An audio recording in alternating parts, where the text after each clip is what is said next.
As rebaixas de verán daban comezo o pasado 28 de xuño, unha época agardada por moitos e que durante a primeira fin de semana favorecía a que os comerzos estivesen abarrotados. De días despois, os comerciantes valoran de forma positiva estas primeiras datas. Están sendo bastante bons para o comercio pequeno e para todas as tendas en xeral de zona aberta. Hai moita xente que ven e que merca, tamén é importante que nos estamos decatando que hai moita xente de fora, entonces eso tamén é importante o turismo para estas rebaixas. Como é de esperar, os comercios máis demandados son os de roupa. A ver, o sector que máis repunta, evidentemente, de textil e calzado, que é un sector que é primordial na época de rebaixas, non?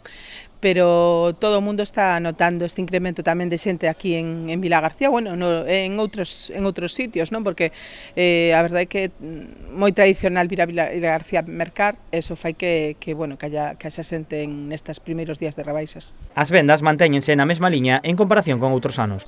Mais ou menos estamos aí a pre como ano pasado. Evidentemente, o non baixar o índice de personas pois é importante. Sempre o manterse ou subir é o importante para nós. Un factor importante a ter en conta para as vendas é o tempo. Nestas primeiras semanas de verán a climatoloxía non está sendo favorable. Segundo Rocío Louzán, o bo tempo favorece a que a xente compre máis. A ver, o tempo non nos está afectando moi positivamente. De feito, si estuvera un tempo con moitísimo máis calor, seguramente a rebaixas estaría moito mellor.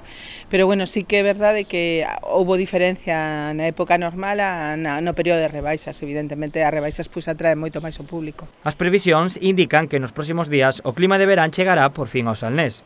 Os comerciantes agardan que isto incremente as vendas, sobre todo en produtos da época estival.